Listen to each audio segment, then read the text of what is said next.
মাছ রান্না করছি। মাছের রেসিপি দেখানোর জন্য চলে এলাম। মাছ ভাজাভাজি হয়ে গেছে, এর মধ্যে আরেকটি মাছ আছে। আর এর মধ্যে কি দেব, বেগুনটা আমি একটু ভেজে রেখেছি বন্ধুরা। বেগুন ভাজতে তো আর কোনো রেসিপি লাগে না, বেগুন নুন হলুদ দিয়ে। আলু একটু ভেজে রেখেছি, শিম ভেজে রেখেছি।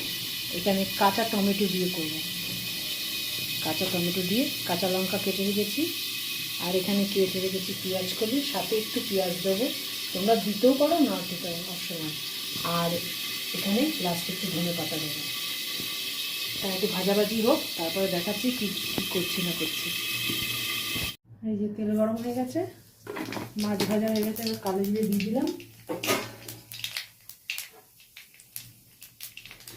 এবার এই যে ভাজা সবজিগুলো ভেজে রেখেছিলাম এগুলো দিয়ে দেবো।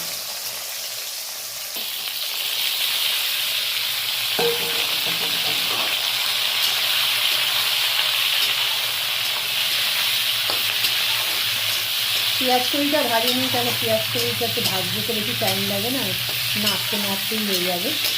ওই জন্য পেঁয়াজ কড়িটা এগুলো ভেজেছি, কেন ভাজি না, আজ একটু তাড়াতাড়ি দেরি হয়ে গেছে, ওই জন্য এগুলো একটু ভেজে ভেজে রেখেছিলাম।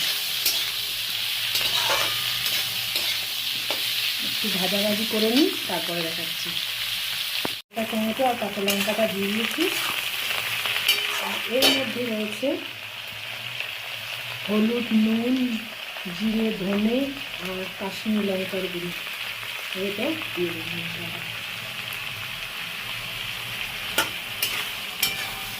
একটু মশলা দিয়ে তরকারিটা দিয়ে ভালো করে একটু কষিয়ে নিই, তারপরে জল দেবো। জল বেশি লাগবে না, যেহেতু এগুলো ভাজাভাজি আছে, একটু কষিয়ে নিই। তারপরে ও সামান্য একটু মিষ্টিও দিয়েছি, আমরা দিই, তোমরা দিলে দিতেও পারো, নাও দিতে পারো। একটু সামান্য মিষ্টি না দিলে না আমার ঠিক রান্না করে ইয়ে হয় না, সেটাও বলে দিলাম। এবার একটু কষাকষি হয়ে গেলে মাছটা দেবো, তারপরে দেখাচ্ছি। বেগুনগুলো দিয়ে দিয়েছি, বেগুনগুলো দিয়ে বেশি নাড়াবো না, ওই জন্য বেগুনগুলো ওপর দিকে দিয়েছি। এবার একটু জল দিয়ে দেবো।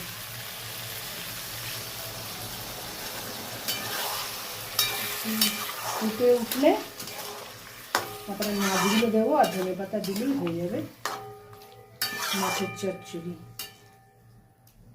এইভাবে খেয়ে দেখো বন্ধুরা। আর তো কিছু দেখার নেই, এখানে ধনে পাতাটা দেব, মাছগুলো দেবো তার সাথে, তার ওপর ধনে পাতাগুলো দিয়ে দিলেই হয়ে গেল মাছের চচ্চড়ি। এটা হচ্ছে আমুদি মাছের, আমুদি মাছ না, সরি আমুদি মাছ না, এটা হচ্ছে সমুদ্রের মোরলা মাছ। কাঁচা টমেটো দিয়ে, বেশ পাকা টমেটো দিয়ে থেকে না কাঁচা টমেটো দিয়ে খেতে টেস্ট, সেই জন্যই তোমাদেরকে রেসিপিটা দেখালাম।